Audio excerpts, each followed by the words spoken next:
One of the other workshops that I really want to talk about is the one I took with Michael Drew, and he's a book promoter. And it seemed that a lot of people weren't there. And it seemed like also that a lot of people actually wanted to write books. So I was like, I don't know why they're not here. There was another amazing workshop going on at the same time. And that's what you have to do. You have to pick and choose which one you're going to go to. But I'm so glad I went to this workshop because what it was about Michael was leading us and creating an outline for our book that we wanted to write. And I've been wanting to write a book for a very long time, and it finally feels that it's the right time to write this book. And I want people to read it. I think I've got some amazing stuff to share, and I'm definitely a storyteller, and I love to write. I've always loved writing. I do plan on writing 3 books. One, a children's book based on the Soul Spark. I feel like if children could learn about creating that visual, so you guys don't know about the soul spark yet, but it's a visual about this fire that burns inside all of us, that ignited the day that we took our first breath, and it burns forever until we take our last breath. And I want kids, teens, adults to be able to have this very simple visual to come back to about really coming back to themselves. So that's one of the books I want to write. I also want to write a book for teens and young adults.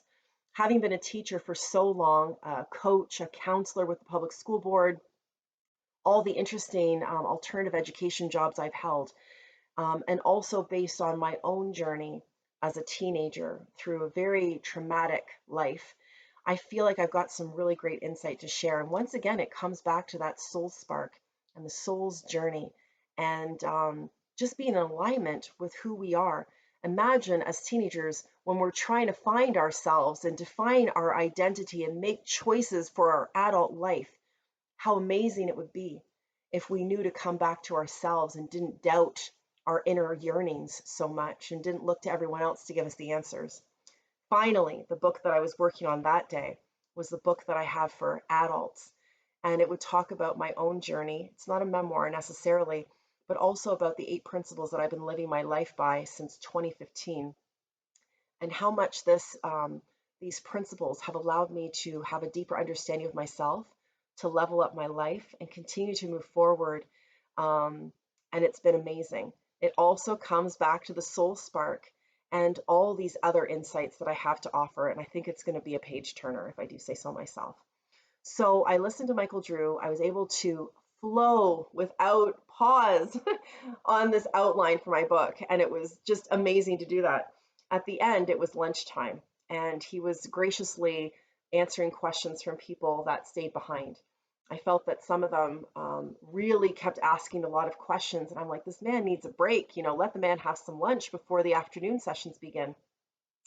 So after a bit, I had mentioned to the person I was sitting beside that I wanted to take him out for lunch. And she's like, really? I'm like, yeah, why not? Have an audacious ask. That's one of the things I learned about myself through this whole thing with Mindvalley was get out of your comfort zone and say, fuck it, and just do it. Okay. Just ask, just do what you want. So I waited and then I was like, excuse me, can I just ask a quick question? So the woman that was still asking questions said, sure, no problem. And I looked at Michael and I said, listen, with all due respect to your energy and your time, I was wondering if I could invite you out for lunch, treat you to lunch today. And he's like, yes. And so he finished up, and the people were probably like, bitch, because I was like, I just stole their person. And we walked to this area, and the woman I was sitting beside, she asked, can I come with you? And I said, sure. And I took him out for lunch. We both had the same meal, just happened to be the same choice that we both made.